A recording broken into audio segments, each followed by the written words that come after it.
Semana 4. Para vencer Satanás, você precisa ser um com Cristo. Como Ele é, assim somos nós no mundo. 1 João 4, versículo 17. Qual era o segredo da habilidade de Jesus em enfrentar Satanás e derrotá-lo dessa posição de conhecimento?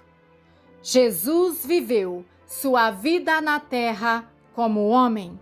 Ele nunca deixou de ser Deus, mas enquanto ele estava na terra, ele não fez uso de suas habilidades divinas. Ele as deixou quando veio à terra. Filipenses 2, versículos 5 ao 7. Ele não fez uso de sua habilidade de onisciência, todo saber. Como, então, ele sabia que era filho de Deus? Com a idade de 12 anos, como ele sabia quem ele era quando ele disse a Maria e José: "Vocês não entendem que eu preciso tratar dos assuntos de meu pai?" Como ele sabia que havia sido chamado e enviado por Deus com uma missão divina? Como ele pôde enfrentar os escribas e fariseus e calmamente dizer que era o Filho de Deus, enviado por Deus a esta terra? Jesus conhecia o Pai intimamente. Jesus andava em pleno conhecimento de Deus. Ele tinha um relacionamento constante, contínuo com Deus o Pai. Deus o Pai habitava nele. Ele era um com o Pai. Jesus tinha comunhão com Deus e o Pai tinha comunhão com ele. Mesmo com a idade de 12 anos, Jesus sabia quem ele era. Ao estudar as Escrituras e comungar com Deus, Deus revelara a ele quem ele era e sua divina missão. Foi através deste relacionamento vital com o Pai que Jesus pôde saber que ele era o Filho de Deus e que havia sido chamado, havia recebido uma missão divina e havia sido enviado à terra. Para que você chegue até uma posição de conhecimento, sabendo que você é um filho de Deus, conhecendo o seu chamado, conhecendo a vontade de Deus, sabendo que Deus não planejou nenhuma derrota para você, você também deve ter uma comunhão constante e contínua com Deus. Você precisa chegar até um ponto no seu relacionamento com Cristo onde você esteja habitando nele, onde você esteja constantemente comungando com ele, onde você esteja retirando sua própria vida dele. Se vivermos no Espírito, andaremos também no Espírito. Gálatas 5:25. Apesar de ser o Filho de Deus, o conhecimento e o relacionamento de Jesus com o Pai não eram automáticos. Quando ele nasceu, ele não sabia todas as Escrituras. Ele ainda não sabia a vontade de Deus para a sua vida. Ele não sabia automaticamente o que dizer ou fazer. Ele estava em forma de carne humana e era necessário que ele aprendesse essas coisas pelo Espírito. Quando em criança, ele crescia em sabedoria e estatura. Lucas 2, versículos 40 ao 51. Mesmo sendo filho, aprendeu a obediência pelas coisas que sofreu. Hebreus 5:8. Nós sabemos muito pouco sobre os anos de silêncio da vida de Jesus, antes que ele começasse o seu ministério na idade de 30 anos. Contudo, sem dúvida, Maria lhe contou sobre o seu nascimento sobrenatural. quando ele ainda era um garoto. Como um anjo apareceu e disse a ela que a criança que nasceria dela seria chamada de Filho de Deus. Lucas 1:35. Ela com certeza lhe contou que o anjo a havia instruído a dar a ele o nome de Jesus e que ele seria grande e seria chamado de Filho do Altíssimo. Lucas 1:32. Que ele salvaria seu povo dos pecados deles. Mateus 1:21. Como uma criança no lar judeu, Jesus aprendeu as Escrituras Sagradas, aprendeu a observar o sábado, as festas prescritas pela lei. Maria o levava à sinagoga para ouvir a leitura da lei.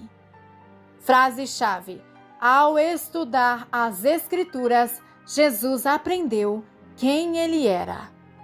Ao ler e estudar as Escrituras sobre Jeová, a libertação milagrosa dos filhos de Israel das mãos de Faraó, a provisão miraculosa para eles no deserto e as profecias acerca do Messias prometido, ele crescia em sabedoria e estatura e em graça diante de Deus e dos homens. Lucas 2:52. Ele crescia em graça diante de Deus e dos homens.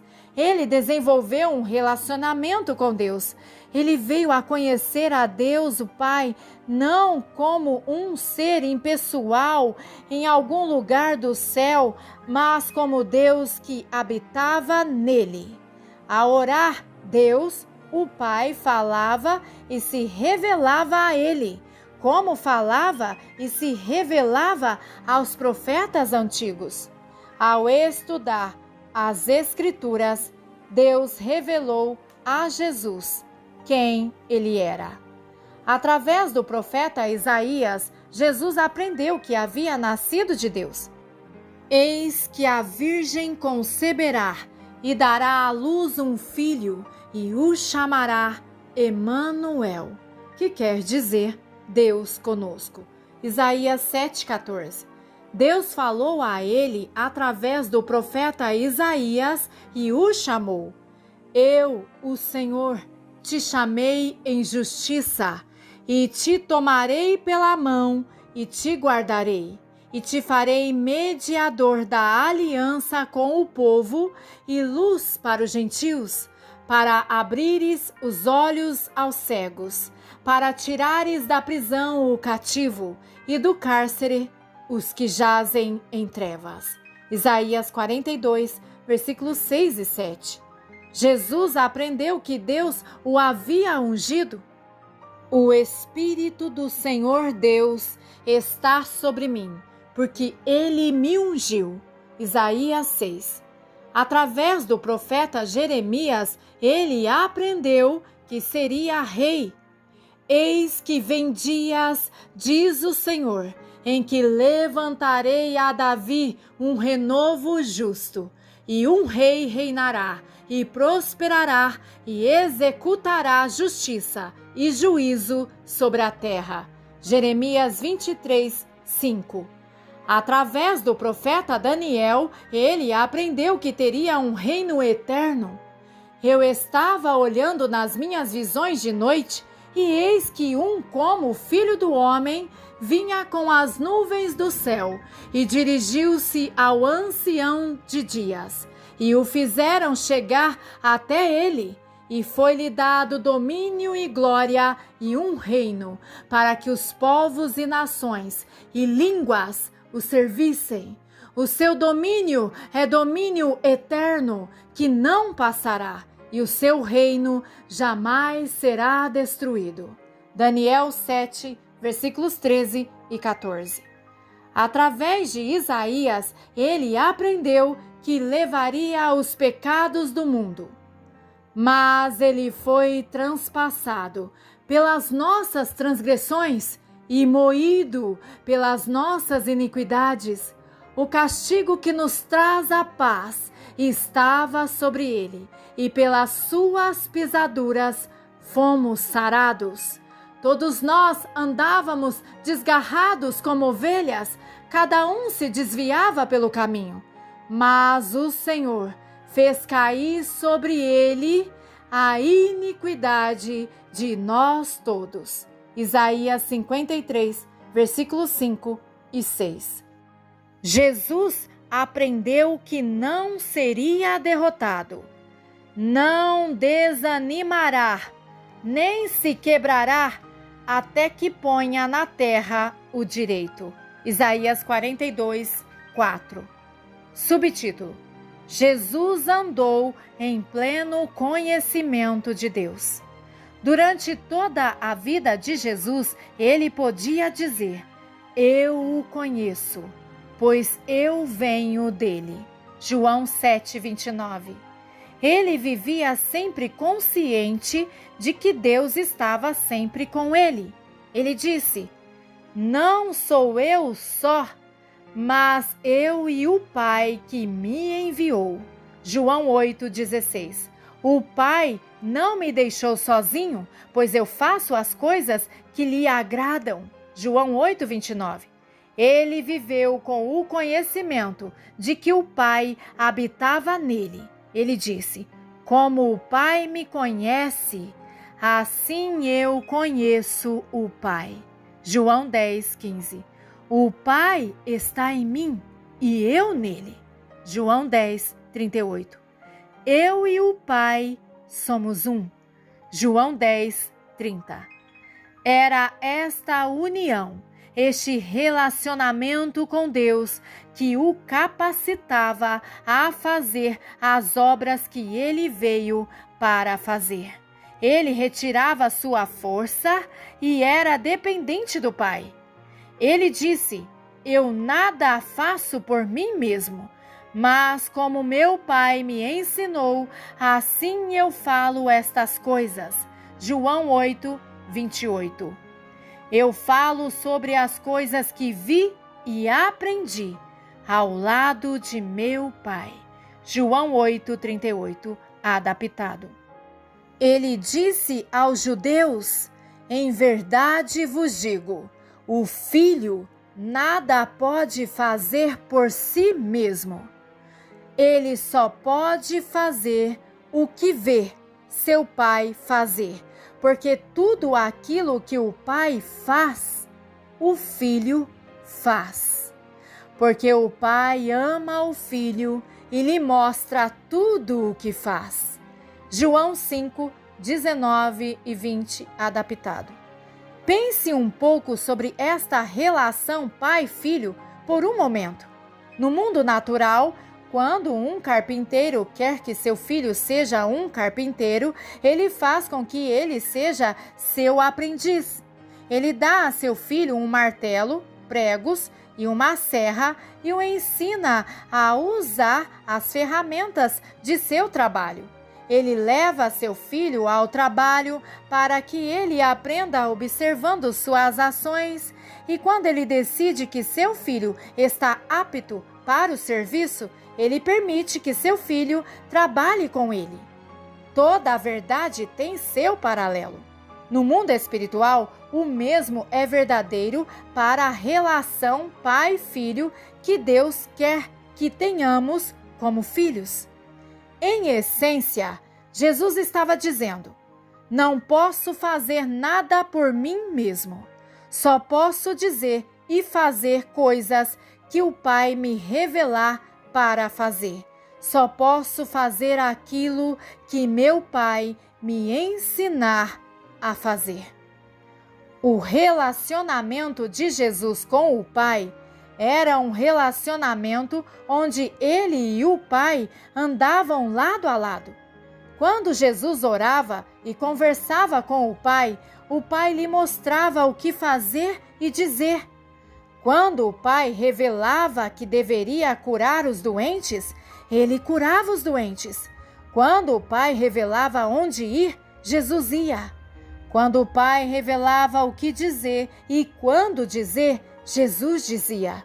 Jesus não fazia nada independentemente do Pai. O Pai não enviou Jesus para a terra para destruir Satanás e depois deixá-lo só. Ele estava sempre com Jesus, confirmando sua palavra. As obras que o Pai fazia através de Jesus eram a prova viva de que Jesus era o Filho de Deus e que era um resultado do Pai habitando em Jesus.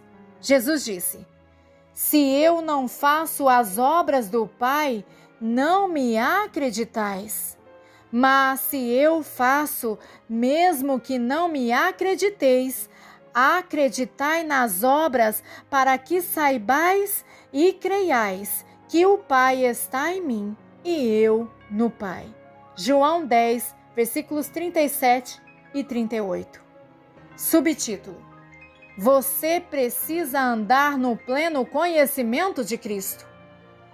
Este é o mesmo tipo de relacionamento que você precisa ter antes que você possa verdadeiramente andar como um filho de Deus sobre esta terra.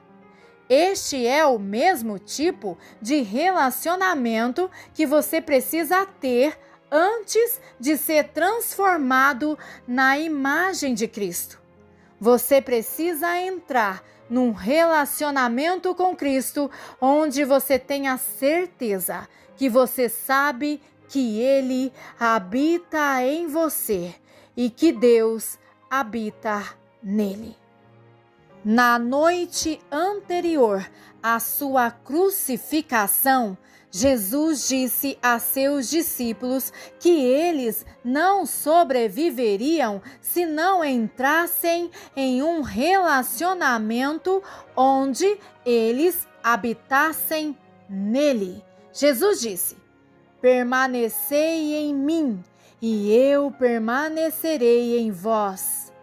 Como não pode o ramo produzir fruto de si mesmo, se não permanecer na videira, assim nem vós o podeis dar, se não permanecerdes em mim. Eu sou a videira, vós os ramos. Quem permanecer em mim e eu nele, esse dá muito fruto, porque sem mim, cortado da união vital comigo, nada podereis fazer. João 15, versículos 4 e 5. Frase-chave: eu preciso buscar ativamente um relacionamento onde eu seja um com Cristo. Você precisa desenvolver um relacionamento com Cristo onde você saiba que não está sozinho, mas que Cristo está em você e que você está nele. Assim como Jesus tomou conhecimento do fato de que ele não poderia fazer nada sem o Pai, você também deve tomar conhecimento do fato de que, sem Cristo, não pode fazer nada. Você também precisa dizer que não posso fazer nada por mim mesmo. Eu só posso fazer o que Cristo me revelar para fazer. Eu só posso falar o que Cristo me dirigir para falar. Então, ao se tornar verdadeiramente um com Cristo, através do seu Espírito trabalhando em você, Ele confirmará sua palavra. Da mesma forma que as obras que o Pai fazia através de Jesus eram um resultado do Pai habitando nele, as obras que Cristo faz através de você serão um resultado de Cristo habitando em você. Da mesma forma que as obras que o Pai fazia através de Jesus era uma prova viva de que ele era o Filho de Deus, as obras que Cristo fará através de você serão provas vivas de que você é um filho de Deus. Há muitas pessoas nos dias de hoje dizendo que são filhos de Deus, mas há muito poucos realmente andando como Jesus andou. Há poucos manifestando as obras de Deus como prova viva de que são filhos de Deus. Há muitos poucos que são guiados pelo Espírito de Deus. Lembra-se do que eu disse na semana 2, que um homem não pode simplesmente nascer de novo e se tornar um filho de Deus simplesmente porque decidiu que quer? Ele precisa ser levado pelo Espírito e então, ao aceitar a Cristo, ele recebe o poder de ser feito filho de Deus. João 1,12. Ele recebe o direito e o privilégio de se tornar um filho de Deus. O que acontece é que depois de uma pessoa nascer de novo e ter seus pecados perdoados, ela para ali mesmo. Ela não entra no relacionamento pleno de filho, participando de todos os privilégios de ser filho de Deus e não cresce até a completa estatura de Cristo. Ao invés disso, ela continua vivendo sob os desejos da carne, seguindo sua própria vontade e andando em suas próprias forças, em vez de ser guiado pelo Espírito Santo. Aqueles que estão sendo guiados pelo Espírito são verdadeiramente filhos de Deus. Romanos 8,14. Se Cristo habita em nós pelo Espírito, somos controlados e guiados pelo Espírito. Mas, se somos controlados pela carne, o Espírito não está em nós e não somos realmente filhos de Deus. Subtítulo: A transformação na imagem de Cristo começa em sua mente. Minha mente precisa ser renovada e transformada pela palavra. Você pode estar imaginando: irmão Cerulo, o que é que preciso fazer para chegar até este relacionamento vital com Cristo e o Pai? Eu não tenho uma fórmula mágica para você seguir. Eu não tenho uma doutrina nova ou uma teoria humana para lhe dar que possa transformar você instantaneamente na imagem de Cristo. O tipo de relacionamento de que estamos falando não é um relacionamento seco, tradicional, morno. O que estamos falando aqui é de cristianismo radical. O tipo de relacionamento de que estamos falando não pode ser alcançado através de conhecimento intelectual. Não pode ser alcançado apenas por confessá-lo e reclamá-lo para você. Isso faz parte também, mas ele vem como resultado de nossa comunhão, nossa dedicação, nosso compromisso com a verdade, Jesus, da nossa consagração, do nosso andar no Espírito. Este tipo de relacionamento que transformará você num filho do Deus vivo não pode ser alcançado através de um compromisso parcial. Será preciso energia espiritual para trazê-lo até um relacionamento onde você estará andando como um verdadeiro filho de Deus.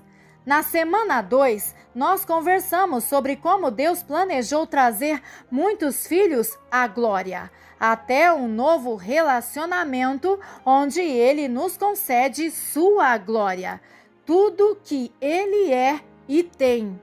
Nós falamos também como Deus planejou que nós fôssemos transformados e conformados na imagem exata de Cristo, e que é o seu Espírito trabalhando em nossas vidas que nos transformará. Contudo, o Espírito não trabalha automaticamente, fazendo com que pensemos, atuemos, falemos e vivamos como Jesus. O Espírito somente trabalha em nós quando nos submetemos a Ele.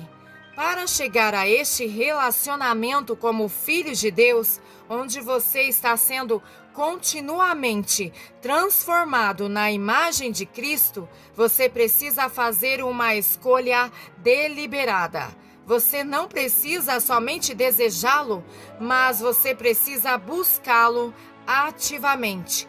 Você precisa estabelecer sua posição e modo de pensar, você mesmo. E não vos conformeis, mudar-se ou adaptar-se com este mundo. Romanos 12, 2. Deus planejou que você fosse conformado à imagem de seu Filho. Romanos 8, 29. Esta transformação primeiro precisa acontecer em sua mente. Mas transformai-vos pela renovação de vossa mente, para que experimenteis qual seja a boa, perfeita e agradável vontade de Deus. Romanos 12, 2. Como você é transformado, mudado, modificado até a imagem de Cristo? Pela renovação de sua mente. Na semana 1, eu lhe falei que haviam limitações, ideias pré-concebidas, teologias e doutrinas feitas por homens que poderiam impedir você de se levantar nessa hora como filho de Deus, andando na plenitude de sua herança. Para se libertar dessas limitações, sua mente precisa ser renovada. Subtítulo: você precisa ser transformado pela palavra. Como acontece esse renovar de nossas mentes? Escute-me agora com muita atenção. Esse renovar não acontece pelo poder do pensamento positivo ou pelo ato de repetir e confessar certas escrituras. Nossas mentes são renovadas pela constante exposição à palavra de Deus. Um cristão pode repetir as escrituras durante todo o dia, mas até que sua mente, com suas atitudes e desejos, sejam renovadas e conformada, mudada pela palavra, ele permanecerá o mesmo, não é modificado pelo poder de Deus. O apóstolo Paulo disse aos cristãos da igreja de Éfeso: eu sempre oro ao Deus de nosso Senhor Jesus Cristo, o Pai da glória, vos conceda espírito de sabedoria e revelação, de conhecimento de mistérios e segredos, no profundo e íntimo conhecimento dele, através da iluminação dos olhos do vosso coração, para que possais entender e conhecer a esperança do vosso chamado e quão rica é a sua gloriosa herança nos santos, seus escolhidos, e para que possais saber e entender qual é a incomensurável e ilimitada e suprema grandeza de seu poder em nós e para nós, os que cremos, como foi demonstrado no operar de sua grande força, a qual ele exerceu em Cristo ao ressuscitá-lo dentre os mortos e fazendo-o assentar à sua direita nos lugares celestiais. Efésios 1, versículos 17 ao 20, adaptado. Frase-chave: a palavra não deve estar separada de mim. Ela precisa permanecer em meu espírito. Passe um círculo nas palavras conhecimento, saber e entender. Para ser transformado na imagem de Cristo, primeiramente você tem que chegar até um conhecimento profundo e íntimo dele. Da mesma forma que Jesus podia dizer, porque eu o conheço, pois eu vim dele. João 7:29, você também deve ser capaz de dizer, eu conheço a Cristo, porque venho dele. Jesus conhecia seu Pai intimamente, porque ele estudava a palavra. As Escrituras eram parte dele. A ação. Semana 4. Para derrotar Satanás, você precisa ser um com Cristo. 1. A única maneira de você chegar até esta posição de conhecimento, onde você pode enfrentar cada ataque do inimigo, cada circunstância, cada provação com 100% de vitória, é realmente conhecer Cristo em sua plenitude. Não há outro jeito. Você precisa chegar até um relacionamento onde você esteja vitalmente unido com Cristo em espírito, onde você esteja continuamente habitando nele, onde sua palavra não se separe de seu coração, de sua mente, onde você esteja andando lado a lado, comungando com ele, através de oração constante e fervorosa. 2. Sua conquista espiritual nesta semana será se concentrar em desenvolver e aumentar seu relacionamento com Cristo. Faça a si mesmo as seguintes perguntas. A. Eu possuo este tipo de relacionamento onde eu esteja vitalmente unido a Cristo em espírito? B. Eu possuo o tipo de relacionamento onde eu não esteja fazendo nada independentemente por conta própria, sem a direção de Cristo? C. Eu desejo ter este tipo de relacionamento? D. Estou disposto a pagar o preço por este tipo de relacionamento? 3. Estabeleça 3 alvos específicos para atingir este relacionamento. Semana D, escreve. Meus alvos esta semana são, exemplo, para habitar na palavra, eu estudarei e meditarei nas Escrituras nesta semana durante todo o dia e noite, até que elas se tornem parte de mim, pelo Espírito Santo. Aleluia! Glórias seja dada ao Deus Altíssimo. Amém.